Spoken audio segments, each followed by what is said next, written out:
Hola, ¿cómo están todas, todos? Bienvenidos, estamos iniciando un nuevo capítulo de No lo vimos venir, como todos los domingos a las 7:30 de la tarde. Nos juntamos para conversar junto a Nacho Achurra con diputados, diputadas, en este caso senador del Frente Amplio. Antes de saludarlo, voy a saludar a con quien nos juntamos siempre, que es el Nacho Achurra, que ahora lo tengo allá abajo, pero para algunos estará acá o arriba, o en fin, se Yo te configura tengo allá. distinto según el computador, ¿eh? Yo te veo acá abajo. Hola Nacho, ¿cómo estás? Bien, ¿y tú, Bea?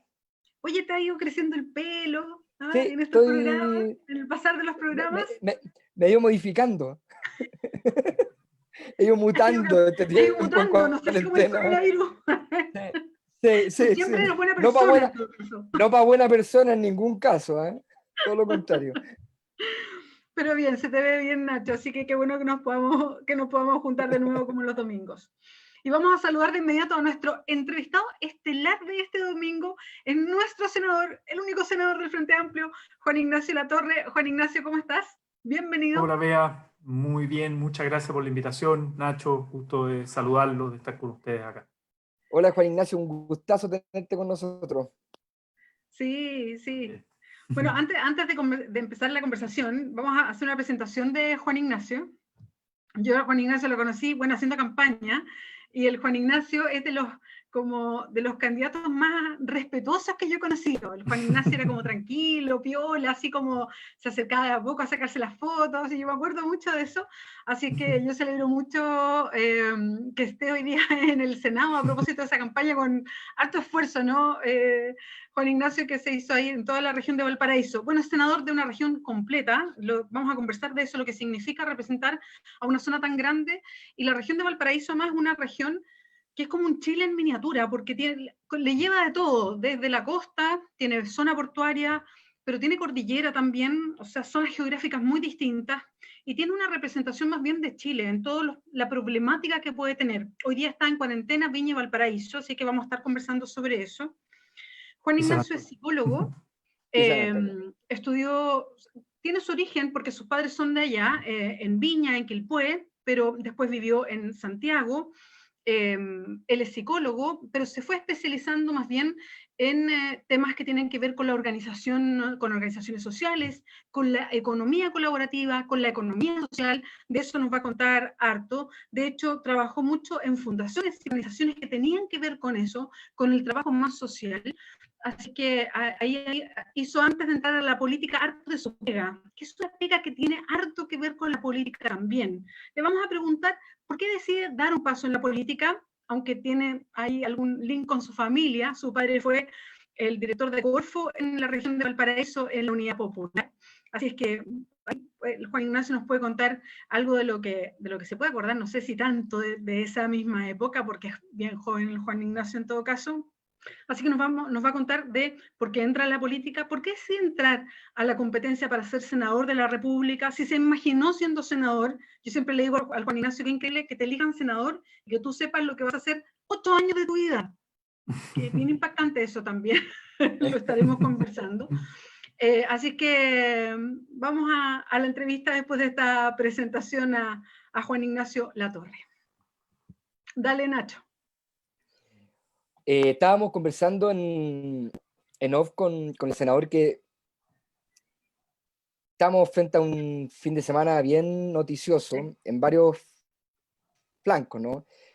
Todo bastante vinculado a la situación de emergencia que vive el país en relación a la pandemia. Por un lado, una situación sanitaria alarmante que se dispara, que no parece dar tregua.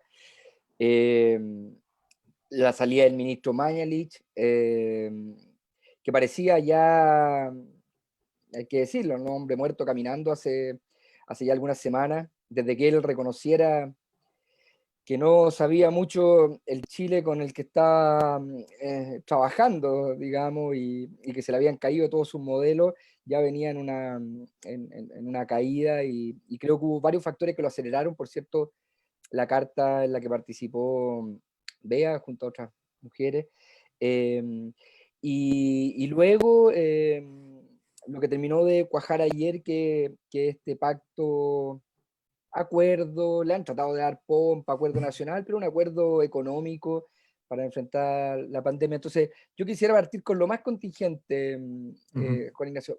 ¿Por qué RD participó de este proceso de conversaciones, de acuerdo, y en última instancia decide retirarse? Y preguntarte además si esto fue algo consensuado, fue una decisión del partido propiamente tal, o del representante o de la persona que estaba ahí directamente en la Comisión de Hacienda, que es Giorgio Jackson. Bueno, no, gracias por la presentación, Bea, cariñosa, y también por la invitación al programa. Un gusto poder compartir con ustedes. Sí, la verdad es que un fin de semana muy movido, muy noticioso, donde están pasando muchas cosas y donde sí, nos ha tocado cierto nivel de protagonismo. Yo tampoco quiero dramatizar y exagerar como si lo de RD es el centro de la noticia, para nada. Yo creo que de repente para mucha gente vinculada al Frente Amplio es como, oye, ¿qué hace esto? ¿Qué pasa con RD? Pero la verdad es que es una acción, es un movimiento táctico, genera ciertas consecuencias, pero no somos el centro de la noticia. Hoy día el centro de la noticia es la pandemia, es la cantidad de gente enferma, la muerte, la pobreza, el hambre. Eso es el centro, lo que debería importarnos, y no tanto los movimientos tácticos que a veces los partidos hacemos. A ver, primero, este diálogo lo gesta el gobierno. A mí personalmente me llama el ministro del Interior, Blumel, varias veces antes de que se empezara a generar este asunto, invitándonos a participar, ¿no? Y nosotros, pucha, con mucha reticencia, con escepticismo, decía, vale la pena, no vale la pena ir, lo típico, ¿no? Si ir a conversar con el gobierno, ¿para qué? ¿Qué vamos a lograr? Evitar el abrazo del oso, en el fondo, ¿no? Entonces, fuimos teniendo conversaciones internas a nivel del partido, de la directiva, del consejo político. Nosotros somos un partido donde hay mucha discusión política, donde hay diversidad de opiniones, pero somos un partido institucional, en el sentido que hay una directiva, hay un consejo político, la bancada es parte de esa orgánica y da sus opiniones, pero en el fondo tomamos las decisiones igual respetando nuestra institucionalidad. Y finalmente fue toda una decisión el decir, ok, vamos a ir, pero vamos a ir primero a tratar de bajarle el perfil a esta lógica como de acuerdo nacional que el gobierno estaba tratando de instalar como por arriba. Recordemos que en esos días también salió esta carta de insulsa con desbordes, ¿no? Llamando un acuerdo también nacional, que muchos nos dijo, oye, pero a ver, ojo, acá el gran acuerdo nacional va a ser el proceso constituyente, ese va a ser un acuerdo democrático, amplio, participativo, y ahí es donde le vamos a poner las fichas.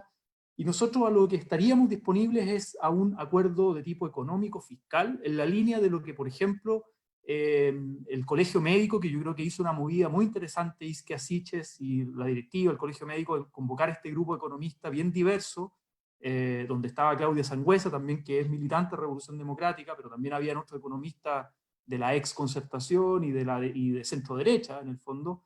Y en el fondo ellos lo que plantearon es, mira, Chile hay espacio para gastar más plata, tenemos recursos, ponemos un monto, 12.000 millones de dólares, y esto implica un acuerdo fiscal, porque no es poca plata, y eso implica llegar a un acuerdo entre gobierno y parlamento, en el fondo, ¿no? Para gastar esa plata. Nosotros decíamos, mira, todo lo que implique mejorar las condiciones materiales y sociales, económicas de la gente para que la estrategia sanitaria sea un éxito, ¿no? La renta básica de emergencia que venimos pidiendo hace 3 meses, en el fondo. Lo insuficiente que fue el IFE, o sea, todo lo que implique mejorar las condiciones, nosotros vamos a estar disponibles a colaborar y a incidir en esa dirección.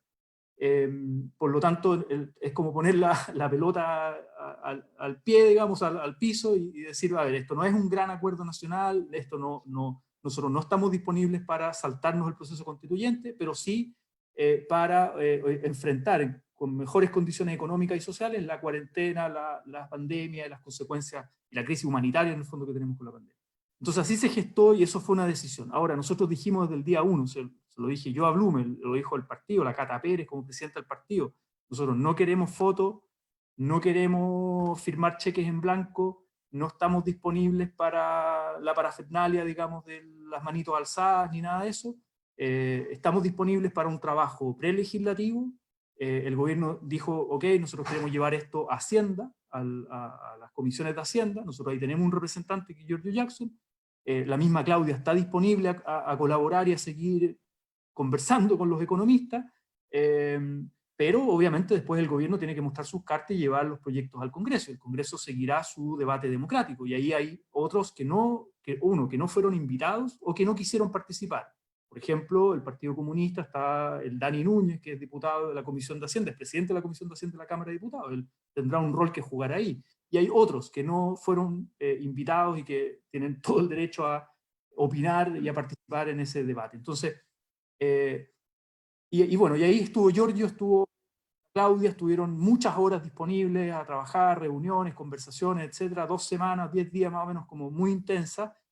Y nosotros la verdad es que estábamos en un momento, sacamos con la oposición, con el resto de los partidos, esta carta donde decíamos, mira, nuestra línea, la línea de la pobreza es como lo que queremos conseguir, y el gobierno estaba pegado en una cifra que eran 90 lucas por persona, no se movía de ahí, no se movía de ahí, y parecía, no había ninguna señal de que se iba a mover de ahí. Esto hasta el día viernes, yo conversé con Carlos Montes también, del Partido Socialista, que está en la Comisión de Hacienda, me decía, mira, el gobierno no cede en esto, no cede en esto. Y por otro lado, también, que hay que decirlo, llegaban las propuestas de los economistas de derecha, pasándose un poco de vivos, diría yo, y queriendo pasar gato por liebre para todas las políticas de reactivación, porque uno es la emergencia de hoy día, a las familias, el IFE, el ingreso familiar de emergencia, otro es la segunda etapa, que es la reactivación frente a la recesión.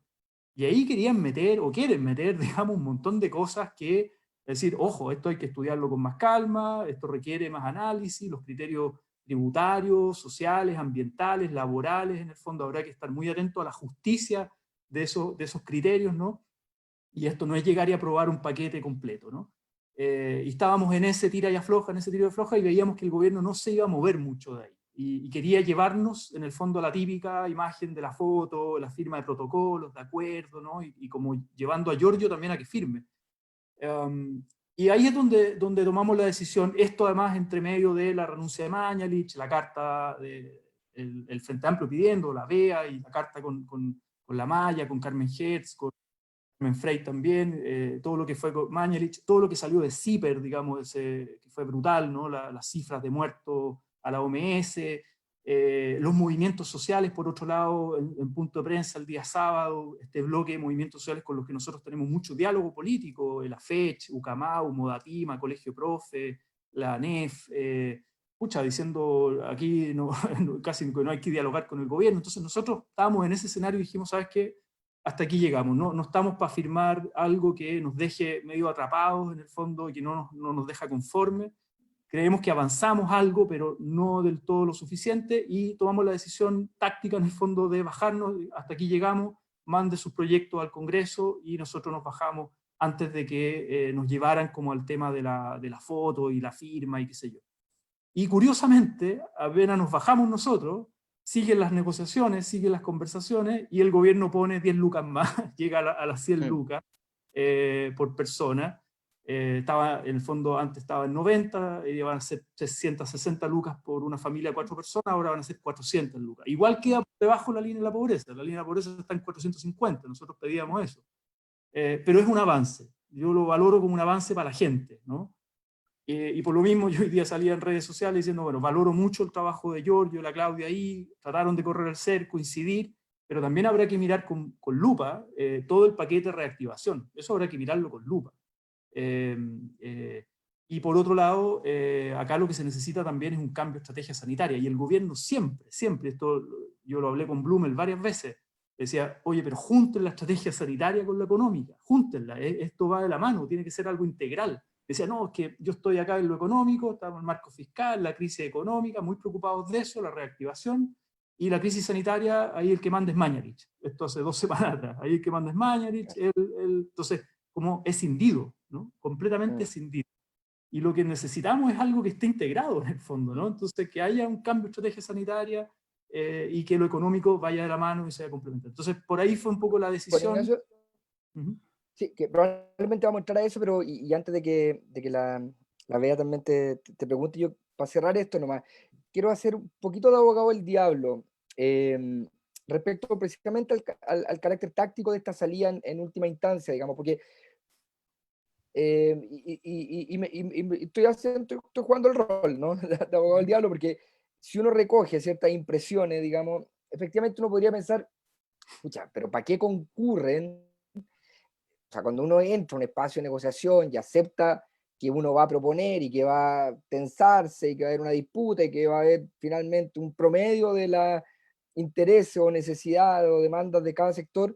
eh, ¿Por qué restarse al final? ¿Hay algo de la experiencia y lo llevo un poco más a la arena más política, ¿no? Como hay algo de lo que fue el pacto por la nueva constitución, hay algo de temor también, de un temor fundado, ¿ah? Y no lo quiero decir como algo, como de aparecer dándole oxígeno al gobierno, porque es una cuestión, tal como tú dices, no es el centro de la discusión y vamos a hablar de otro tema, pero claro, parece algo como entras a un proceso de negociación y justo al final, cuando no están exactamente las condiciones o los mínimos,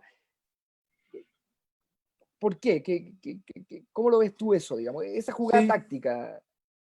a ver, yo creo que efectivamente hay aprendizajes de lo que fue el acuerdo de noviembre, el acuerdo por el proceso constituyente, que yo creo que muchos en mi partido lo ratificamos y decimos esto abrió una ventana, abrió una pequeña puerta de disputa en el proceso constituyente, fue necesario, a pesar de los costos y las críticas que nos llegaron desde distintos lados, pero en algo que yo creo que un aprendizaje, salvando también las diferencias, porque no estamos en el mismo escenario, hoy día se está jugando la vida y la muerte de la gente, la salud y la enfermedad, digamos, el hambre o no de las personas, o sea, eso es lo que se está jugando hoy día. Pero salvando las diferencias, mira, nuevamente el gobierno nos quería llevar a una especie de acuerdo de madrugada, ¿no? Hasta largas horas de la noche va a salir como, sí, se llegó a un acuerdo, queriéndonos llevar a Giorgio, y en el fondo Giorgio todo lo que representa, el representante RD, pero también es como representa el Frente Amplio, a pesar de que nosotros nunca dijimos, acá vamos a representar a todo el Frente Amplio, porque también habían legítimas posiciones diferentes en el Frente Amplio. Entonces, acá estábamos representando RD, pero claramente ellos buscaban la firma de Giorgio, porque eso les daba cierta legitimidad con el mundo al que a esta élite, en el fondo, le cuesta llegar, ¿no? Ellos sabían que era importante la firma de Giorgio.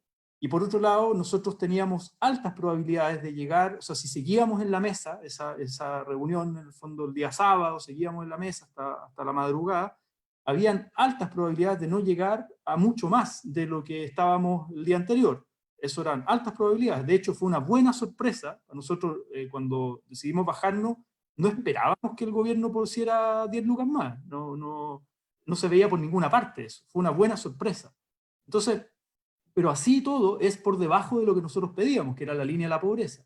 Y además, si es que el gobierno seguía insistiendo con todo este paquete de reactivación muy neoliberal, muy de relajar estándares ambientales, laborales, etcétera, también nos iba a quedar amarrados en un acuerdo, en el fondo, y expuestos a la crítica legítima de movimientos sociales, del mundo ambiental, de nuestro propio mundo, de nuestras propias bases incluso, ¿no? Entonces, en el fondo, también era algo arriesgado, como decir, oye, ¿vamos a ir a firmar cualquier cosa? No, no vamos a ir a firmar cualquier cosa. Estamos disponibles para eso.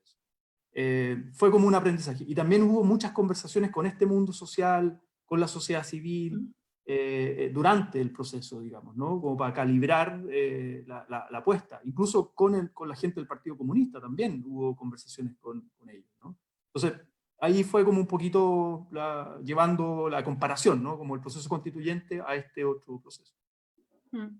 Sí, yo quería entrar y qué bueno que cerraste ese tema también, Nacho, respecto a estas dos miradas, porque yo quería llevar al Juan Ignacio a esta especie de, lo voy a poner así, a lo mejor no son las mejores palabras, pero como a la trampa de los acuerdos nacionales. Por alto que he ido leyendo también en redes sociales a propósito de esto, ¿no? Y es esta suerte de grandilocuencia del gobierno de Sebastián Piñera de los acuerdos nacionales y como el abuso de la palabra. Un poco también mirando nuestra historia más reciente y el surgimiento de movimientos y partidos, yo diría en el último tiempo, y que obedecen justamente a una mirada crítica de lo que han sido todos estos años desde que terminó la dictadura. Creo que esta idea de que los acuerdos nacionales tienen un origen puramente político o de partido político, no son políticos, pero de partido político, ya no va más. O sea, entender que un acuerdo de carácter nacional es juntar a todos los todos los representantes de partidos políticos es una cuestión que ya no se sostiene, y creo que parte del estallido del 18 de octubre no dejó de relevancia eso. Entonces, este como fetiche de volver, no sé, yo hoy día leía en redes sociales, en fin, toda esta discusión respecto a esa imaginería de gente que está metida en política, de tener como una especie de nostalgia de una época pasada, de los famosos acuerdos en el Congreso, y que eran acuerdos muy encerrados en un lugar donde efectivamente se negocia políticamente. Pero esos acuerdos tienen un alcance que es el alcance del Parlamento. No es un acuerdo nacional hoy día. Es un poco, y yo siempre pongo el ejemplo de Televisión Nacional. Cuando Televisión Nacional como televisión pública, que no lo es, sea una televisión pública, su directorio tiene que ser público, no solamente coteado de partidos políticos, sino que tiene que ser un reflejo de la sociedad. Entonces, cuando hablamos de acuerdos nacionales, tienen que ser unos acuerdos donde se refleje la nación. Eso tiene que ver con no solo partidos políticos, sino partidos políticos que son parte del país, pero también otras organizaciones, que yo creo que ahí para mí es la trampa de los acuerdos nacionales. Y yo creo que el Juan Ignacio lo dice bien. Esto es lo que era un llamado, que como una especie de fetiche permanente se ocupa como acuerdo nacional, en realidad es un acuerdo de partidos políticos, y que está centrado básicamente en un preacuerdo parlamentario. Eso es lo que es. Y la trampa del que está, el que no está, el que respeta a la nación, el que no respeta, creo que también tiene que ver con estrategias de negociación. Entonces, y eso te quería preguntar, Juan Ignacio, ¿cuán atrapados estamos siempre, y aquí como Frente Amplio, en esta jerga grandilocuente de grandes acuerdos nacionales, de si tú no estás aquí, entonces estás contra la gente, si tú no firmas, entonces estás contra las personas, si tú no estuviste en esta rúbrica, entonces quiere decir que no estás con la gente? O sea, hay un permanente discurso que nos lleva a ejercer la política desde un lugar de la defensa permanente, y no de poder desarrollar efectivamente una mirada crítica a la forma en que se van desarrollando estos acuerdos, a quienes están poniendo sobre la mesa lo que hay que hablar, porque efectivamente creo que hay una línea divisoria cuando se habla de cuánto entrega el Estado a las familias, y creo que una línea divisoria importante es por lo menos entregar plata donde se supere la línea de la pobreza. Si de eso estamos hablando, eso es muy profundo, no es un tema menor, es la línea de la pobreza. Entonces no es una cifra, oh, qué fetiche, tienen que ceder. Perdón, estamos hablando de la línea de la pobreza. Entonces, es muy difícil superar esta trampa permanente del gran acuerdo nacional, de si no están con la gente necesitada, la gente vulnerable quedará con 0 pesos. Es muy difícil. Entonces, ¿cómo se supera efectivamente? Y tratamos de establecer otros parámetros para la conversación. El parámetro más real respecto a, efectivamente, que es un acuerdo nacional, dónde están los acuerdos políticos, que esto es una previa a un acuerdo que es básicamente un acuerdo parlamentario. Sí, yo creo que además, mediáticamente, digamos, los medios sabemos, los medios tradicionales de comunicación sabemos en manos de quiénes están y cómo se usan, pero también nos ponen en esta caricatura del obstruccionista versus el colaboracionista, ¿no? Incluso al Giorgio lo caricaturizaban como el Lagos versus Jackson, ¿no? Lagos colaboracionista, Lagos, papá, ex presidente Lagos, Jackson, la oposición obstruccionista, ¿no? Es como la caricatura.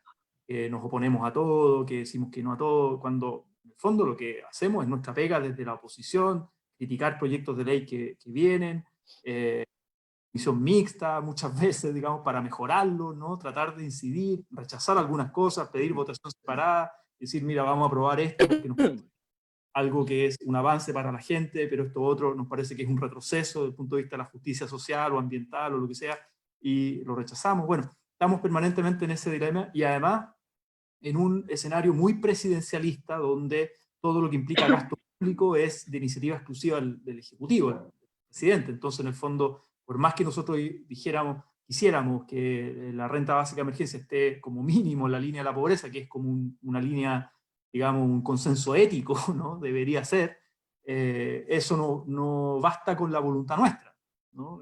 Tiene que ser, o sea, y en eso, claro, nosotros nos podríamos restar, pero el gobierno perfectamente podría aprobar sus proyectos como lo ha hecho en la Cámara de Diputados muchas veces, separando, digamos, dividiendo, pinchando votos por aquí, por allá, la DC, qué sé yo, algún independiente, no sé qué, y junta mayorías artificiales para sus proyectos, y eso lo puede hacer perfectamente, sin los votos de, en este caso, el Frente Amplio, ¿no?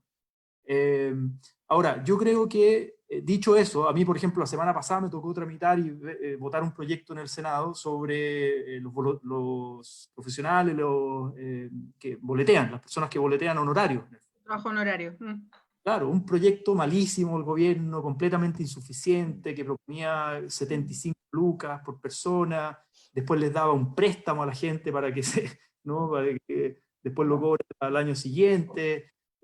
O sea, un proyecto muy malo, y nosotros decíamos, oye, yo lo voté en contra al final, porque justamente estábamos participando de este acuerdo prelegislativo fiscal para meter esos temas ahí. No tenía sentido estar aprobando una cosa que después a las 2 semanas tienes que cambiarla, que es lo que pasó con el IFE, en el fondo, ¿no? Entonces, a veces, claro, uno está en la tensión de decir, mira, ¿sabes qué? Esto, a pesar del riesgo de que es plata que le llega a la gente, y con todas las penurias que está pasando la gente hoy día, yo puedo votar en contra para tratar de generar el efecto de que se aumente el monto de lo que le va a llegar a la gente. Y eso es lo que tratamos de hacer nosotros en esta negociación. O sea, cuando nos bajamos, tratar de generar un efecto de, o por lo menos que los otros que iban a seguir en la mesa, siguieran presionando, y bueno, si se llegó a algo mejor a lo que nosotros estábamos, y eso va a significar gente, perfecto, si eso es lo que buscamos. Ahora, todavía es completamente insuficiente,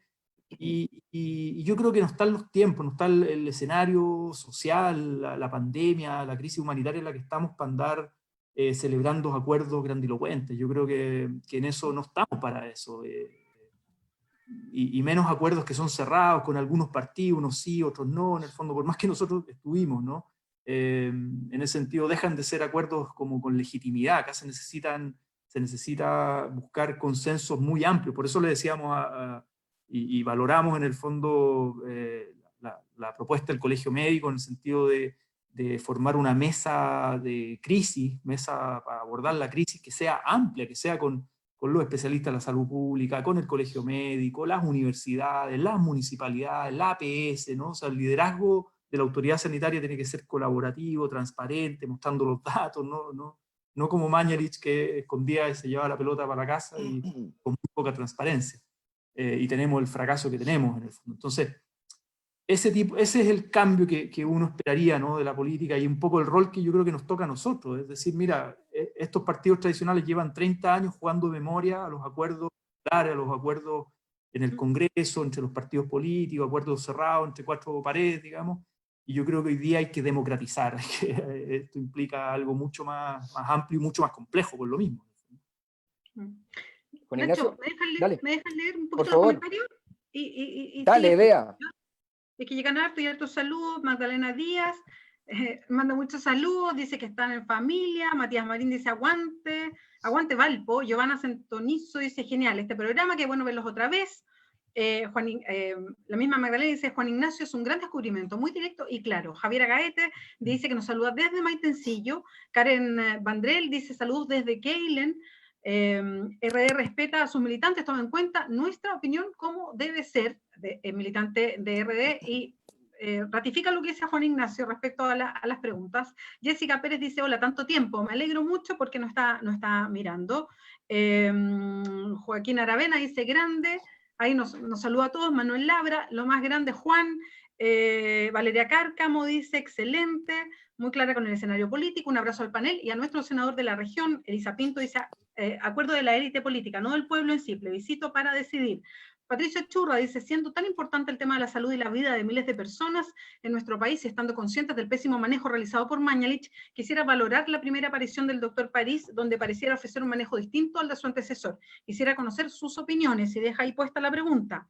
Valesca Tello dice, se agradecen estos espacios. Saludo a Ignacio, nuestro senador Juan Ignacio, y obviamente y manda saludos al panel. Un abrazo, y nos manda abrazos desde Quilicura. Lo mismo Jessica Díaz, saludos al panel. Renuncia Piñera, así se llama el Facebook, lo tiene clarito ahí en el Facebook. No queremos acuerdos entre partidos políticos y de espalda al pueblo. No aprobar las leyes represivas, no a la ley de infraestructura crítica, nos manda a decir ese Facebook que se llama Renuncia Piñera. Ya, Nacho. Sí, yo quisiera primero como hacer una pequeña reflexión y luego hacerte una pregunta, Juan Ignacio.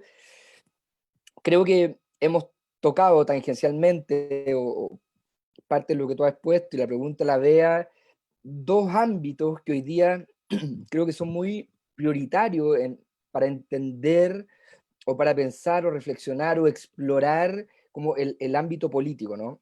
Por un lado, y que una pregunta que a mí me ronda permanentemente, es dónde está la esfera pública hoy. Cuando no hay calle, ¿no? La esfera pública, pareciera que hay varias esferas públicas. Una, definitivamente, son las redes sociales, que sabemos que es muy parcial, que es muy sesgada.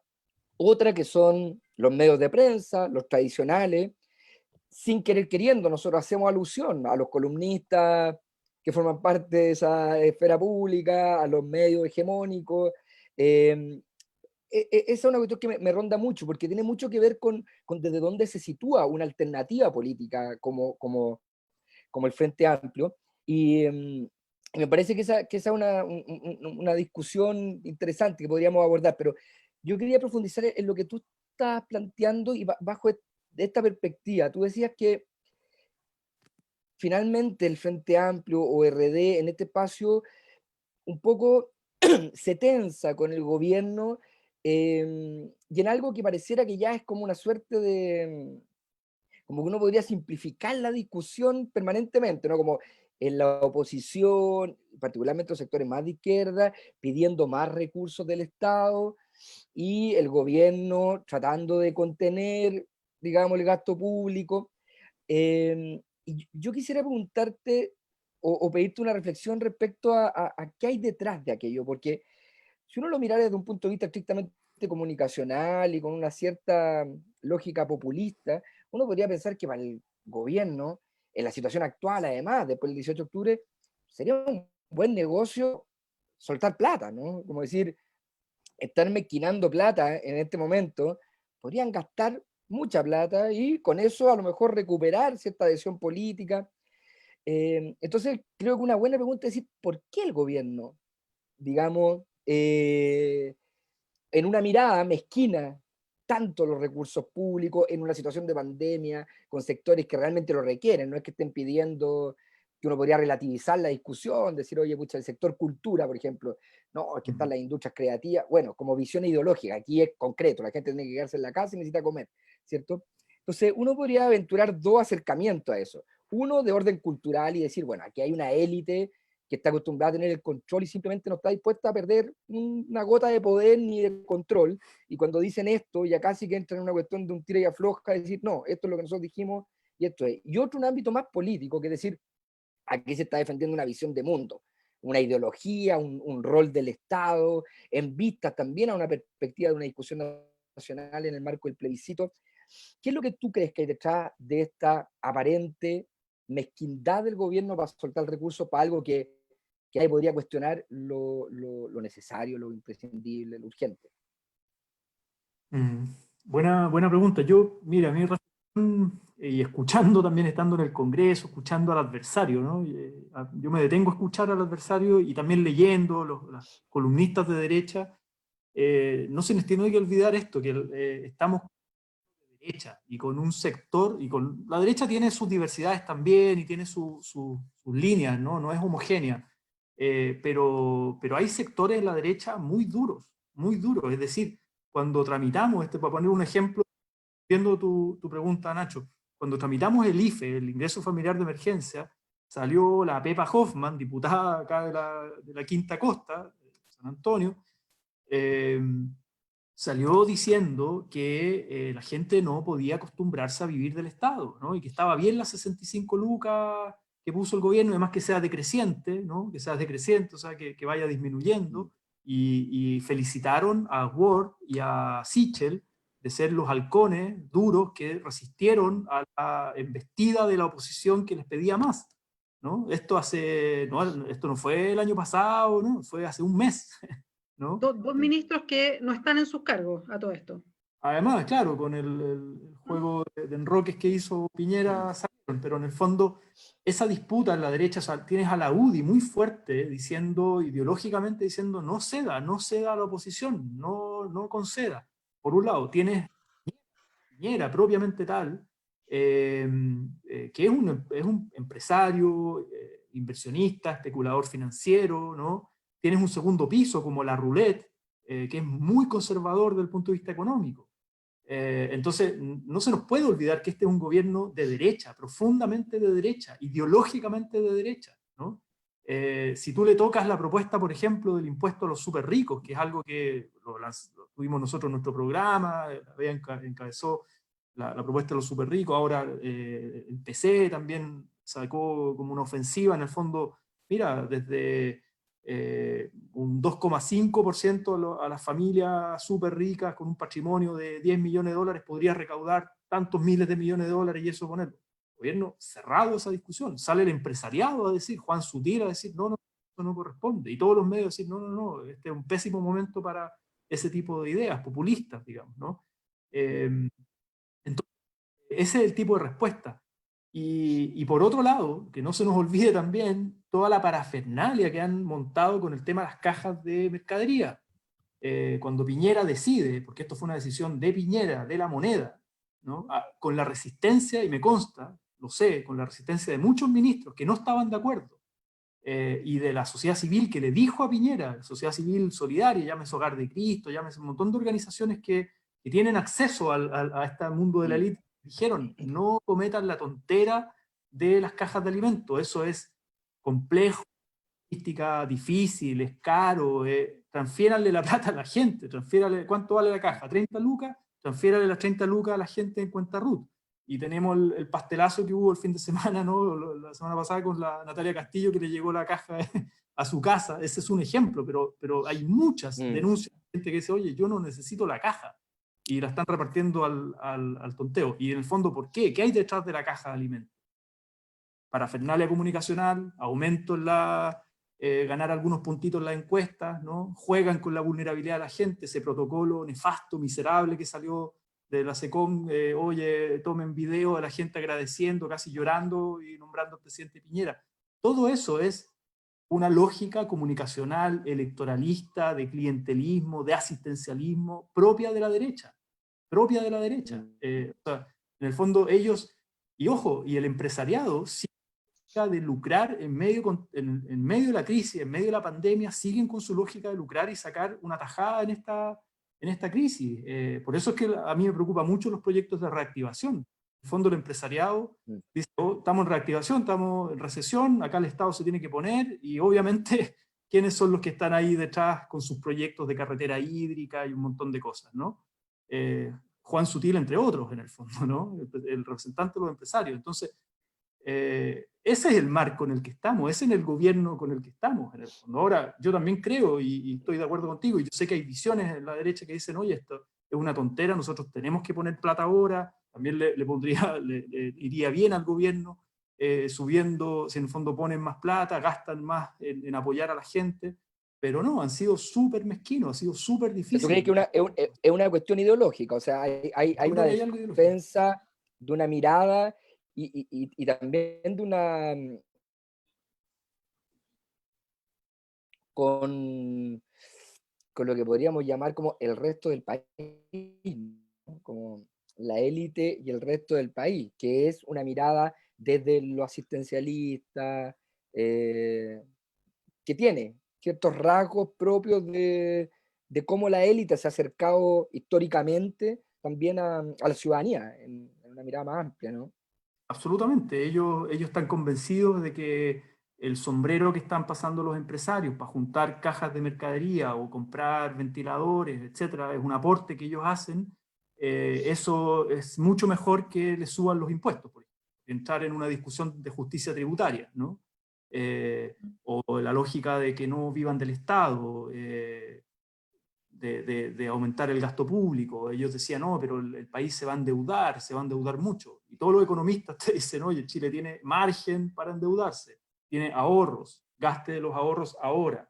Ya no, pero es que no sabemos lo que va a venir después. Están más preocupados de la reactivación que de la crisis humanitaria ahora, en el fondo, ¿no? O sea, ¿cuánto se han demorado en tomar la decisión de cuarentena? Acá en la región tomaron decisión de 3 comunas, San Antonio, Viña del Mar y Valparaíso, pero nadie se explica de cómo el Gran Valparaíso, por ejemplo, Quilpué, Villa Alemana, Concón, Casablanca, en el fondo, que son comunas muy dinámicas, no están tomando. O al interior, donde tienes en La Ligua, en la provincia de Petorca, en San Felipe, Los Andes, que también tienes casos altísimos de contagio, tasas de letalidad, etc., nadie se explica por qué no toman. Y bueno, en parte no quieren tomar decisiones drásticas de cuarentena porque eso implica un frenazo económico, porque eso implica que la gente no tiene con qué comer, digamos, con qué quedarse en la casa. Entonces, en el fondo, han estado permanentemente jugando con la variable económica, ¿no?, por sobre la sanitaria. Yo quería recoger algunas de las preguntas que nos hacían y tiene que ver con eso. Como yo veía fotos que publicaba tanto el alcalde de Valparaíso, Jorge Chap, y alguna gente de Valparaíso, y se veía por lo menos la comuna de Valparaíso, a propósito de la cuarentena, de verdad bien vacía, las calles bien vacías, como que la gente estaba cumpliendo muy así concienzudamente la cuarentena. Y te quería preguntar cuál es tu percepción, Juan Ignacio, de lo que estaba pasando, una percepción muy de vista, ¿no? Me imagino que no tienes todo el panorama, o a lo mejor sí, pero ¿qué está pasando con este inicio de cuarentena por allá? Porque, y eso contrasta con la región metropolitana que no ha podido resolver ese tema, por lo mismo que estamos conversando, porque, y eso se sabía desde antes, si tú no solucionas el problema de ingreso de la familia, de poder mantenerse, y a mí no me deja rondar la cifra, la quiero repetir porque la decía Rodrigo Jordán, lo dijo en la tele a propósito, él es el presidente, el director de la Fundación para la Superación de la Pobreza, decía, el 30% de los chilenos, ojo, de los chilenos, y si hablamos de la región metropolitana, que congrega a poco menos de la mitad de la gente, el 30% de los chilenos gana su ingreso diario, o sea, vive con lo que gana al día. Si tenemos esa estadística, bueno, uno entiende por qué la gente tiene que obligadamente salir si no le asegura su ingreso para pagar por lo menos el techo y la comida. Entonces, si eso se sabe de antes, bueno, tú tienes que entender que si pones una cuarentena, hay sectores en que no se va a poder hacer cuarentena. Hoy día había imágenes de las ferias libres, de gente vendiendo en la calle, y era como un día normal en la región metropolitana que está entera en cuarentena. No había imágenes iguales en Valparaíso, de hecho se veían las calles muy vacías. ¿Cuál es la percepción de la cuarentena por allá? Eso es lo primero. A ver, claro, la cuarentena recién empezó acá el viernes en la noche, a las 10 de la noche. Entonces, a mí, si bien este fin de semana se percibe menor movimiento, me preocupa y no estoy seguro de cómo va a ser la lógica mañana lunes o durante la semana, por lo mismo que estás diciendo, Bea, porque acá en la región, y particularmente en estas comunas como Valparaíso, Viña del Mar, ampliamente densas poblacionalmente, hay mucho subempleo, hay mucha precarización de empleo, desempleo también, ¿no? Empleo informal, economía informal, que es gente que sale a buscar el sustento diario, los coleros en las ferias, vendedores ambulantes, eso es muchísima la gente. Y por otro lado no sabemos también el impacto que va a haber, o sea, la información que he tenido, también parcial de grupos en el fondo, es que hay trabajadores que sus empresas le están diciendo que igual tienen que ir a trabajar, que tienen que sacar los permisos, o sea, en el fondo no sabemos el nivel de cobertura que va a haber en términos productivos, de las unidades productivas, si es que efectivamente van a parar o no, o van a mandar a la gente hasta el último a trabajar sacándole los salvoconductos, los permisos, digamos, ¿no? Entonces quiero ver, porque efectivamente, incluso fines de semanas anteriores, Viña del Mar tenemos cifras altísimas hace rato, y hay mucho movimiento en la calle, muchísimo movimiento en la calle, mucho auto. Yo tuve que ir a Santiago el día viernes y volver a la región el mismo día, y había un taco tremendo en la aduana sanitaria. No sé si es gente que estaba volviendo de su pega, gente que vive en la región y va a Santiago por el día a trabajar y vuelve, pero había mucha gente, mucho auto, camiones y autos particulares, o hay gente que se fue por el fin de semana, este viernes. Entonces, quiero ver el movimiento de la semana, que es en el fondo donde la gente sale a buscar el sustento diario. Y por los problemas que ha habido con las cajas, que no han llegado a toda la gente, obviamente, y el IFE, que ha llegado a un porcentaje menor de la población, acá todavía la ayuda no llega masivamente. Y acá en la región de Valparaíso, Jorge decía, Chat decía en una reunión que tuvimos el otro día con también hartas organizaciones, acá prácticamente el 85-90% en Valparaíso está en el registro social de hogar, o sea, tiene algún nivel de vulnerabilidad, o si uno mide la pobreza en términos multidimensionales, digamos, está en alguna de las categorías de las dimensiones como se mide la pobreza en términos más integral y compleja. Entonces, la comuna de Valparaíso requiere un apoyo muy universal, muy transversal, digamos, ¿no? Incluso las capas medias, las llamadas capas medias emergentes, en el fondo están en una situación muy precaria. ¿Para qué decir los campamentos? Los campamentos acá, los asentamientos urbanos en Viña y Valparaíso son enormes. Sí. Entonces eso requiere que la ayuda esté disponible ahora, ya, y estamos en invierno en el fondo, ¿no? Ya estamos a la mitad de junio. Esa es la preocupación que tengo. Sí, yo quería agregar, perdona Nacho, como conectar esa pregunta con la siguiente, y quiero mencionar, a propósito de lo que está diciendo, lo que dice María Esperanza en el Facebook, dice, no todas las personas tienen el registro social de hogares y aún es muy burocrático el proceso para obtenerlo, que es otro de los problemas. Juan Ignacio, y por eso lo quería conectar con otra de las preguntas que llegaban, y también con la información que acaba de salir a propósito del nuevo ministro de Salud, de Enrique París, que dice que por lo menos en la región metropolitana, se va a extender la cuarentena todo junio. Estamos a 14 de junio. Todo junio se va a extender la cuarentena en la región metropolitana, ya es una resolución que toma el nuevo ministro de Salud. Y te quería preguntar, no sabemos mucho del ministro de Salud, solo sabemos de la conferencia de prensa que sostuvo hoy día en la mañana, con una forma distinta, ya de imagen distinta, y también con un tono y con un contenido distinto. O sea, de partida de la conferencia de prensa sumó más gente, y sumó gente de fuera del Ministerio de Salud. Por ejemplo, de una sociedad médica, de los intensivistas, y dijo que iba a ser rotativa, iba a ir incorporando a los distintos gremios de la salud, y que estaba disponible para escuchar, dijo, y escuchar también a los disensos, digamos, la gente que no piensa como piensa el ministro, como piensa el ministerio. ¿Qué te pareció estas primeras declaraciones del nuevo ministro? Y sobre la cuarentena, claro, escuché lo de junio, y acá en Valparaíso al principio decía, mira, va a ser 2 semanas. Mi recomendación a la gente en la región es que acá por lo menos la cuarentena va a ser un par de meses. Esa es mi opinión, por las cifras, o sea, hasta que logremos parar el asunto, o sea, todo el invierno. Un par de meses. Chuta. A junio, julio, todo, por lo menos la fase crítica del invierno. Yo creo que hay que prepararse para eso. Si es antes, mejor, mucho mejor. Pero yo creo que hay que prepararse para algo más bien largo, porque el nivel de contagio y el nivel de subdiagnóstico que hay es muy alto, y la posibilidad de que colapse el sistema sanitario también acá es muy alto también. Entonces, bueno, dicho eso, vamos a estar ahí atentos. Pero, a ver, con lo de París, varias cosas. A mí claramente no me gustaron las declaraciones que él hizo previamente, ¿no? Como antes el ministro, me refiero, todo el periodo previo, apoyando a Mañalich, apoyando al gobierno, en contra de la Isquia Siches, como en una guerrilla permanente ahí. Yo creo que tuvo declaraciones muy nefastas, muy malas.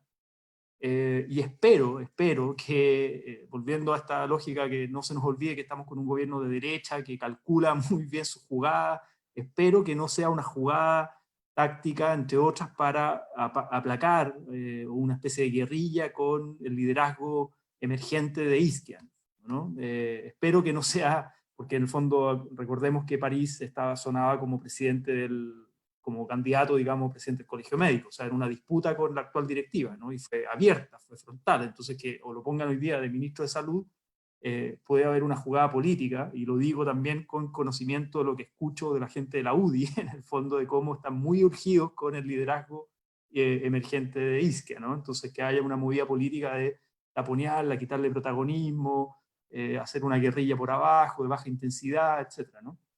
Bueno, dicho eso, que hay que tenerlo ahí como parte del análisis, me parece que lo que tiene que cambiar esta autoridad sanitaria respecto a lo anterior es justamente un liderazgo colaborativo, un liderazgo abierto, transparente, que sea capaz de dialogar no solo con los que piensan como él, digamos, sino con todos los que pueden hacer un aporte al país, los que están haciendo crítica constructiva al país. Desde luego el Colegio Médico, pero también las universidades, las escuelas de salud pública, los expertos en epidemiología, centros de estudio como espacio público, periodistas como uno dice, la Alejandra Matum, un sombrero, en el fondo, como lo que ha ido instalando los periodistas de investigación como CIPER, en el fondo, gente que incomode, ¿no? Que está planteando temas sobre la mesa, antecedentes, datos, cuestionamientos serios, y eso lo tiene que recoger, y propuestas, en el fondo propuestas, el mundo de la APS, el mundo de los alcaldes, de la atención primaria a la salud, en el fondo para todo lo que implica la supresión,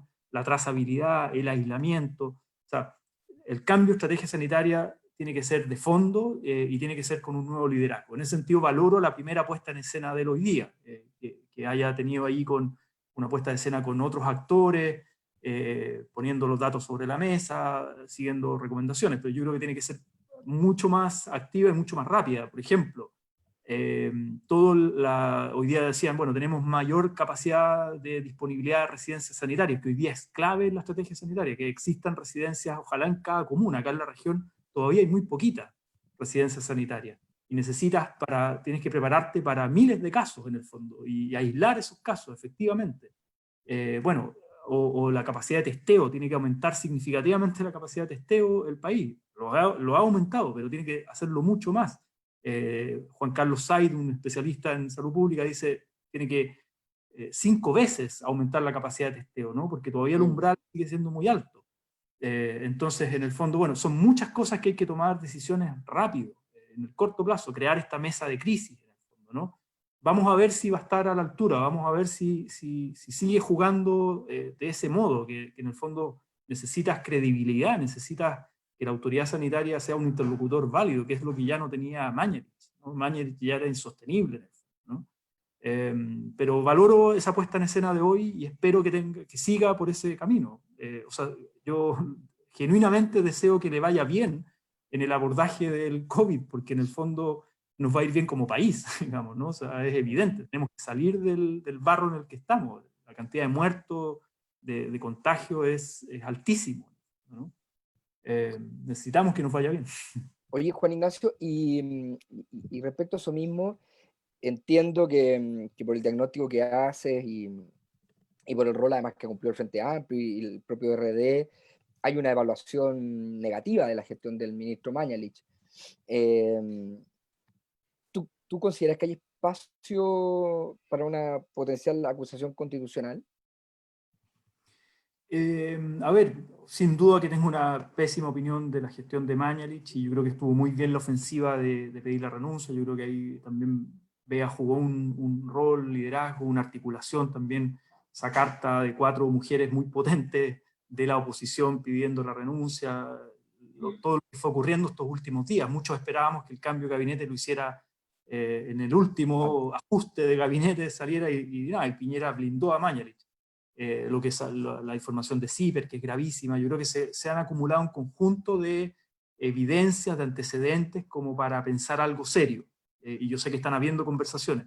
Yo lamentablemente, yo soy senador y siempre digo que frente a las acusaciones constitucionales, el Senado actúa como jurado. Entonces, tú no te puedes no puedes como comentar mucho, exponer mucho tu opinión antes de que se presente, porque este es un mecanismo, para que la gente lo sepa, este es un mecanismo exclusivo dentro de su facultad de fiscalización de los diputados, ¿no? Los diputados son los que pueden presentar la acusación constitucional. Y si prospera en la Cámara de Diputados, pasa al Senado y el Senado actúa como jurado político. Y ahí ahí me puedo pronunciar. Yo no puedo estar como en la previa. Pero claramente, y esto está pasando en muchos países del mundo, que ya van saliendo como de la primera fase, digamos, de la cuarentena, la etapa más crítica, están evaluando a sus autoridades. Viene un juicio político. Absolutamente, a sus autoridades. Lo hemos visto en distintos países y yo creo que eso, o sea, la cantidad de muertos no da lo mismo, ¿no? La cantidad, cómo colapsaron o no colapsaron, o qué medidas, si tomaron medidas tardes o no, y las consecuencias que eso generó. O sea, muchas familias se están organizando, digamos, o sea, este es un debate que se viene. Yo creo que hay que ser primero, y por la experiencia fallida de otras acusaciones constitucionales que en el fondo se anunciaron públicamente con mucha prensa y parafernalia y qué sé yo, y después no tenían los votos, no se trabajaron bien. Yo creo que yo prefiero que se tomen todo el tiempo que tengan que tomarse, pero para hacer algo bien hecho, serio y que prospere, a hacer una cuestión de fuegos artificiales. Ahora, pareciera que esto no es una posibilidad tan remota, incluso en la propia cabeza del ministro, ¿no? Y hay muchos malintencionados que quieren ver debajo del agua, entre los que yo me sumo, que pensamos, por ejemplo, que la poca voluntad que tuvo el ministro para ser severo, por ejemplo, con la actitud del senador Rabindranath Quintero en su momento, tenía que ver con que él estaba visualizando que a lo mejor en su momento iba a haber un escenario en que cada uno de esos votitos y esas adhesiones le iban a ser importantes. Pero entiendo que tú estás efectivamente en una posición en la que no puedes adelantar una mirada porque te tocaría potencialmente ser juez, ¿no? Pero hay 3 meses, ¿eh? Para que la gente sepa, hay 3 meses como para presentar, o sea, hay tiempo para hacer algo bien, y yo creo que hay que también ser muy prudente con el timing, dado lo que estamos viviendo, o sea, que esto no se transforme en un show mediático, político, que desvíe el foco de lo central. Yo creo que también hay que tener en cuenta eso. Sí. Juan Ignacio, te quería preguntar, y también lo menciona Paola Chávez, que nos saluda más en el programa, pero quería aprovechar, lo dije en un principio, tú representas la región de Valparaíso, que es una región muy diversa, por eso lo hace también una región muy, muy, muy compleja, muy, y muy representativa además de lo que es Chile, en toda su variedad de cosas. Y uno de los temas en los cuales tú te fuiste metiendo mucho y conversando con las comunidades y con las organizaciones y superando además muchas de las desconfianzas de toda esa organización social, porque además son sectores muy golpeados y que desconfían mucho de los sectores políticos, que son todas las comunidades y las organizaciones que están peleando por el agua, por el robo de agua, al que se suma la escasez de agua, porque son las dos cosas. Y por eso se dice en algún momento no es sequía, es saqueo, y en otro es sequía y es saqueo, ¿no? Las dos cosas. Y cómo eso se potencia en la situación que estamos viviendo hoy día, porque, y lo dicen las organizaciones, dicen, ¿qué contrasentido vemos cuando... y lo decía hoy día, yo me acordaba cuando lo decía hoy día la subsecretaria Daza, ¿no? Recuerden que lo más importante es el lavado de manos frecuente, 3 veces al día, y lo menciona. Y claro, para una parte importante de chilenos, eso no es tan fácil o es muy imposible. A propósito, además, que cada vez se reduce la cantidad de litros por día o por persona. Entonces, cuando los que estamos acostumbrados a abrir la llave y no tener problema porque sale agua, no podemos dimensionar lo que significa vivir con que te alimenta un camión aljibe, que es lo que pasa en una parte importante de Valparaíso, que ha llevado una lucha desde hace muchos años y que hoy día se ve mucho más impactada, pero que también pasa en sectores de la región metropolitana y en varias regiones del país. Y en ese sentido, ¿qué pasa con las cuarentenas? Y ahí nos preguntaba la Paola Chávez, las cuarentenas en zonas que son en comunas rurales o semirurales. ¿Qué pasa con el problema del agua, además, en estas circunstancias en específico? ¿Y qué ha pasado con todas estas familias que en el caso incluso de Petorca han acudido a tribunales para que se les garantice un acceso al agua que vaya en auxilio real de las familias? Sí, absolutamente. Yo creo que esta es una de las luchas a ver, se dan acá en la región y hay epicentro, ¿no?, de la violación del derecho humano al agua, como es la provincia de Petorca, pero ese es como un gran ejemplo que concentra lo de la sequía y el saqueo, ¿no?, por toda la mega producción de paltos, de exportación, de empresas de exportación que acumulan derechos de agua, por esta institucionalidad que heredamos todavía de la dictadura, del Código de Agua, en el fondo de los 80, y que está en la misma Constitución, artículo 19, numeral 24, está consagrado el derecho a los derechos de aprovechamiento privados, está consagrada la privatización del agua en la Constitución. Y yo creo que eso se refleja muy bien en Petorca, pero también en los campamentos de Valparaíso, en los campamentos de Viña del Mar, en muchas comunas hay localidades, hay poblaciones que tienen dificultades, que no tienen acceso al agua potable, o que son abastecidas solo con camiones aljibe, lo que es otro negociado además, porque ahí hay empresas que lucran, digamos, con plata pública que está pagando todos los meses, ya sea los municipios, el gobierno central, para que lleven el agua a la gente, muchas veces con dudosa fiscalización sanitaria, como la calidad de esa agua, y la cantidad, además, muy por debajo de lo que recomienda la Naciones Unidas. Naciones Unidas, cuando consagra o reconoce el derecho humano al agua el año 2010, y que es la base de los demás derechos humanos, yo creo que eso es muy importante, es como un derecho humano de nueva generación, en el fondo, cuando dice, mira, sin agua no se cumplen los demás derechos, es la base de los demás derechos humanos. Así lo establece Naciones Unidas el año 2010. Y después van sacando una serie de resoluciones que dicen las personas deberían tener un mínimo ético de dignidad de 100 litros por persona, para todas sus necesidades.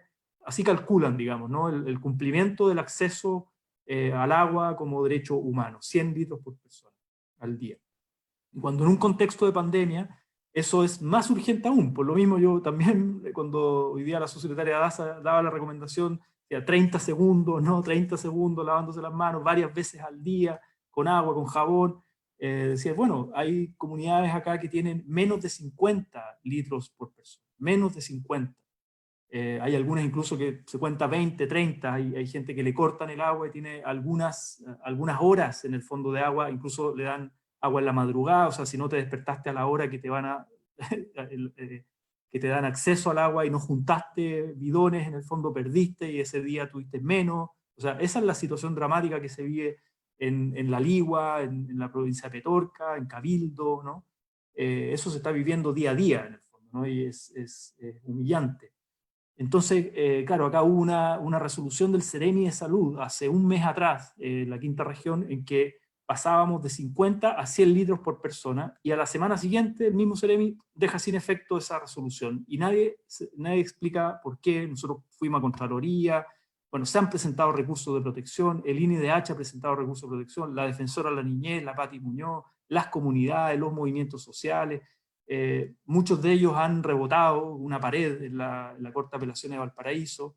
Ahí hay que apelar a son procesos judiciales complejos, pero en el fondo, la cuestión de fondo es que no se garantiza el derecho humano al agua en Chile para todos los habitantes. Ayer Greenpeace sacó un gran festival con música, estaba la Anita Tijoux, muchas mujeres músicas en el fondo apoyando la lucha por el agua, y estaba Modatima también, distintas organizaciones apoyando. Suelten el agua. Suelta el agua, y en el fondo todo que hay es 350.000 personas al menos, 350.000 personas al menos en Chile donde se vulnera el derecho humano al agua bajo los estándares de Naciones Unidas, ¿no? Y sabemos que el agua está fuertemente privatizada para fines productivos. O sea, sabemos que el consumo humano, en contexto de escasez hídrica y de sequía, el consumo humano es muy, muy menor el porcentaje respecto a las funciones productivas de la agroindustria, de la industria forestal, de las agrícolas exportadoras, de la minera, de las hidroeléctricas. Ahí se va el agua, ahí se va la concentración mayoritaria del agua, no el consumo humano. Y no tenemos herramientas como Estado de Chile para priorizar consumo humano. O sea, a ese nivel estamos. Es muy precaria nuestra institucionalidad también de fiscalización, ¿no? Para evitar el robo de agua.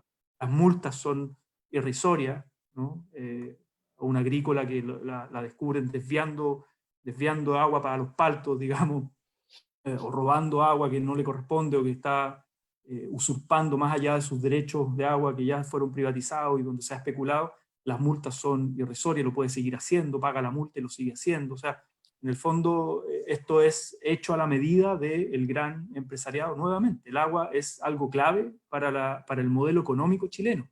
Es algo clave para el modelo económico chileno. Todas las áreas estratégicas dependen del agua, ¿no? Minería, forestales, agroexportadoras, ¿no? Y no es el consumo humano de la gente. Ese es un asunto, yo creo que ahí hay un asunto clave, ¿no? Yo creo que lo has dicho perfecto, digamos, que efectivamente el agua en este modelo económico agroexportador, minero, es absolutamente clave. Estamos llegando al final y este programa lo abre y lo cierra la Bea, pero un acuerdo tácito, porque además yo soy un amateur del periodismo, entonces no, yo simplemente te quería preguntar una cosa que yo sé que puede dar medio para largo, siempre tiramos estas preguntas largas al final, Bea, y después nos autorrecriminamos y nos reta nuestro director además. En off, por supuesto. No, pero yo te quería preguntar porque no lo hemos abordado la contingencia, hemos abordado muchas cosas, pero que es un tema que a mí, porque con todo el diagnóstico, con toda la mirada que tú ofreces, Juan Ignacio, que me parece muy clara respecto a cómo funciona, opera el país en términos de los contrapesos, las fuerzas políticas, la mirada ideológica, los pesos de la comunidad, de los sectores de las grandes empresas, etc. Uno dice, bueno, hay que cambiar el modelo, hay que girar el timón, pero para eso necesitamos capacidad política, y para tener capacidad política necesitamos gobierno, y para tener gobierno necesitamos proyecto político, necesitamos ampliar los límites, por supuesto, del Frente Amplio, para ofrecer una alternativa de gobernabilidad, necesitamos confluencia, necesitamos confianza con ciertos sectores, y pareciera que cuando uno mira un poco la esfera pública hoy día, lo menos que hay es eso, ¿no? Digamos, hay mucha atomización en la propia centro-izquierda, en la propia izquierda, en el propio Frente Amplio hay mucha atomización, no hay hoy día liderazgo lo suficientemente claro, incluso liderazgos que tengan la voluntad expresada, digamos, de asumir ciertos espacios, conducciones. Estamos en un momento de mucho acomodo,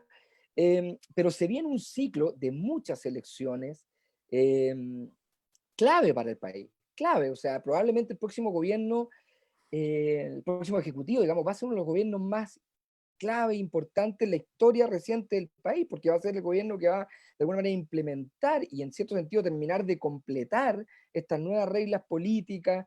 Entonces te quiero llevar a esa arena del Frente Amplio, de cómo se articula, de cómo tú estás viendo, digamos, las posibilidades de aquí a un año y poco de confluir en algún tipo de coalición amplia que tenga vocación y capacidad de mayoría. ¿Cómo estás viendo tú ese asunto en particular? Que ¿Cuánto es un tiempo? gran asunto, por cierto. Una ¿Cuánto cosa tengo? poca que pregunta el En Nacho. 20 segundos, por favor, Juan Ignacio. Ahora, sí, sí, 30 sí. segundos. Muy bien. No, sí, a ver, muy en breve porque da para largo, pero obviamente yo creo que las dos elecciones más importantes que vienen, en mi opinión, son las del proceso constituyente, o sea, ganar el plebiscito y después elegir delegados constituyentes que representen esa fuerza de transformación que se abrió, digamos, del 18 de octubre en adelante, y eso implica gran capacidad de poner de acuerdo para evitar la fragmentación, de ir en múltiples listas, porque eso sería un fracaso desde el punto de vista de la correlación de fuerzas que hay que construir para los cambios en esa asamblea constituyente, de convención constitucional. Eso implica gran conversación con el mundo social, sociedad civil, partidos políticos, etcétera, de cuajar, ¿no?, ideas de cambio y transformación, porque el proceso constituyente, ahí se juega el Chile que queremos para los próximos 40 años. O sea, eso es lo que estamos jugando, sentar las bases constitucionales para el Chile que queremos y los cambios que queremos hacer para los próximos 40 años. Entonces eso es muy, muy, muy relevante. Y al mismo tiempo y en paralelo va a tener que ser la disputa de un próximo gobierno presidencial que haga los cambios, todo lo que implique la salida de la crisis, post pandemia, las múltiples crisis que están en juego, o sea, la del 18 de octubre, estallido social, con la crisis de la pandemia, que en el fondo va a haber un aumento de las desigualdades, de la pobreza, del hambre, de la precarización, donde se ve al descubierto, en el fondo queda al descubierto este Estado subsidiario nefasto, el neoliberalismo nefasto, cruel con la gente, que esto no puede depender de cuánta plata tienes, en el fondo la salud, las pensiones, ¿no? Y ahí va a haber que hacer algunas transformaciones muy de corto plazo, muy importante, el agua que veníamos conversando. A mí me parece muy interesante, por ejemplo, la batería de propuestas que está planteando la CEPAL, en términos de América Latina, construcción de un estado de bienestar, renta básica de ciudadanía, derechos sociales, equidad de género, sostenibilidad ecológica, transición verde. O sea, hay una batería de propuestas que hay que hacer en el corto y mediano plazo para América Latina, incluido Chile. Entonces, y eso también requiere grandes conversaciones para juntar mayorías sociales y políticas que haga viables esos cambios, en el fondo, ¿no? Esto se trata de correlación de fuerza, acá no se trata de liderazgos individuales, carismáticos, más o menos carismáticos. Esto se trata de correlación de fuerza, una disputa que se da en una correlación de fuerza de mayorías sociales y políticas que empujan los cambios, ¿no? El movimiento feminista ha sido un ejemplo en ese sentido, digamos, de cómo empuja una agenda, pero al mismo tiempo junta actores sociales, políticos y las mayorías para ir abrochando esos cambios. Queda muchísimo por hacer. Entonces, creo que es clave lo que se nos viene como Frente Amplio. Tenemos que estar disponibles para ese juego, ¿no?, entre la incidencia en la institucionalidad, pero también la articulación con el mundo social, cultural, etc. Por ahí.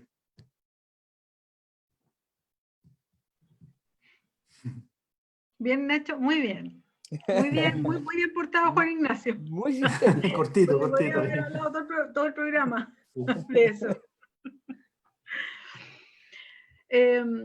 Bueno, Juan Ignacio, estamos ya terminando casi el programa, así que te queremos agradecer harto que esta conversación con nosotros. Este programa nació en realidad y parte importante de los primeros capítulos fue conocer más a cada uno de los parlamentarios y parlamentarias. O sea, de hecho eran unas conversaciones mucho más humanas y una parte era de la actualidad. pero la actualidad se empezó a comer el programa porque pasan muchas cosas. Cada vez se fue, la pandemia nos trajo muy rápido quizás a temas que son bien fundacionales del Frente Amplio. Y ha sido bien interesante dar ese paso de empezar a conversar y a conversar sobre un poco el nacimiento de este mismo movimiento y las mismas dudas que tenemos nosotros y las proyecciones del Frente Amplio. Así que ha sido también interesante dar esos pasos y conversar sobre eso mismo, a propósito de lo mismo que conversaba o que te preguntaba Nacho, que yo creo que tiene que ver también con este espacio, ¿no? Que fue mutando a propósito de lo que pasa. Y yo creo que es interesante que en momentos como este también hagamos estas mismas reflexiones, o sea, se abren a propósito de los desafíos que vienen. Así que bueno, muchas gracias por compartirlas. Además, hay un público, es decir, esto como teleaudiencia, pero es como web audiencia, ¿no? Porque va cambiando la forma, que es bien Frente Amplista también y que acompaña los programas, así es que hay una comunidad que siempre está muy atenta.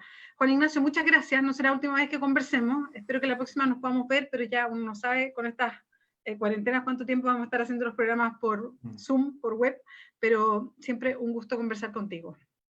No, muchísimas gracias a ustedes por la invitación y por el espacio también. Yo creo que nos hace bien tener estas conversaciones, reflexiones abiertas y que sean un aporte, una contribución a todo lo que tenemos que ir decidiendo también colectivamente como Frente Amplio. Así que cariños a ambos, a ti Bea, a ti Nacho, gracias por el espacio y que estén muy bien. Cuídense mucho. Muchas gracias, Juan Ignacio, y sumarme a las palabras que expresa Bea y tú respecto a que cuesta tanto, ¿no? Y me quedaron todas esas preguntas que yo soy como insistente, cada uno tiene su obsesión acá con la Bea, yo tengo mis obsesiones con la esfera pública, el espacio público, pero claro, cuesta tanto encontrar espacios, digamos, en donde uno escucha otras voces, otros ámbitos de reflexiones, cuando uno tiene interés en la cuestión pública en Chile, pucha que cuesta salirse de los 4 o 5 columnistas canónicos, de los 2 o 3 medios de prensa, que son los que tienen la capacidad de generar insumos diarios. Por lo tanto, yo realmente busco y digo, oye, pucha, quiero otra entrevista, quiero otras voces, quiero otras miradas, pero cuesta mucho encontrar. Y este espacio también ha sido un poco generar algo de una comunidad, ¿no? de reflexión en torno a temas que hay un lugar distinto que lo estamos observando. Así que muchísimas gracias por acompañarnos. Y sin ánimo de alargarme, pero me voy a alargar un poquito, pero es que a propósito de lo que decía el Nacho recién... Alárgate, Bea, por favor. Además, nuestro penúltimo programa con los parlamentarios. Sí, no, estamos casi terminando el ciclo. Lo que pasa es que a propósito de lo que decía el Nacho y de la conversación, ¿cuántas veces en todos estos procesos, y esto es incluso desde antes del estallido, pero el estallido yo creo que lo potenció y la pandemia también, es que nos cuesta incluso ir encontrando, es bien recurrida esta frase, pero creo que refleja harto el momento, es como pensar fuera de la caja o pensar fuera de lo obvio, o buscar soluciones fuera de las clásicas que se dan, incluso soluciones a problemas que son políticos, porque creo que parte importante del desafío es ese, y cuesta, porque además estamos metidos en una caja donde esto es lo políticamente correcto y es muy difícil salirse de eso. Es muy difícil instalar debates que no sean los políticamente correctos a propósito de los grandes acuerdos y dónde nos situamos. Entonces es muy difícil, y cuando con mayor razón tenemos medios de comunicación que en eso son absolutamente conservadores, y con conservadores no me refiero aquí en una línea de tiempo, en una línea ideológica, ¿no? Conservadores de siempre ver las cosas de la misma manera, o sea, los medios de comunicación todavía están mirando dónde está una sola oposición y un solo oficialismo y punto, ¿no? Entonces, cuando todos los medios de comunicación dibujan las cosas de la misma manera, con columnistas que siguen dibujando y viendo el Chile casi como si fuera el mismo Chile de los 90, es muy difícil tratar de buscar alternativas, formas de organización, respuestas que sean distintas. Uno trata de mirar afuera, buscar otras cosas, pero es difícil buscar otras respuestas, tratar de enfrentar lo que pasa con ideas distintas, con formas organizativas diferentes. Y creo que ese es uno de los grandes desafíos que tenemos. Entonces, de repente conversar de maneras más sueltas y hacer reflexiones más grandes de esto y juntarnos como a cabecearnos más respecto a veamos qué otras cosas hay, creo que hace súper bien. Y por eso juntarnos con más es siempre mucho mejor, y con más que no piensen lo mismo o que sean más críticos es siempre mejor. Así que bueno, parte de la idea de los programas además. Sí, absolutamente. Yo creo que este tiempo se presta para eso también, la pandemia, la cuarentena, el encierro, como para, a mí se me han multiplicado las reuniones Zoom, pero también los conversatorios, estos foros virtuales, y es interesante, yo creo que se abren otros tiempos, otras oportunidades también, que con este escenario en el que estamos. Sí. Muchas gracias. Un beso, muchas gracias a Giovanna Sentoncio, Juan Maíz, Paola Chávez, Luz Marina Ortiz, a Renuncia Piñera, porque así se llama su Facebook, y muchas y muchos más que nos estuvieron permanentemente poniendo temas, haciendo preguntas, mandando saludos, discutiendo entre ellas y ellos, así es que muchas gracias por participar del programa como siempre. Juan Ignacio, de nuevo, un beso muy grande, saludos ahí, aguanta toda la región de Valparaíso. Nacho, como siempre, un gusto. Bea, querida, un gran abrazo, y senador, muchísimas gracias. Hasta la próxima. Hasta la próxima. A todas y todos, chao, muchas gracias. Chao, Nos volvemos a encontrar el próximo domingo a las 7:30 de la tarde. Chao.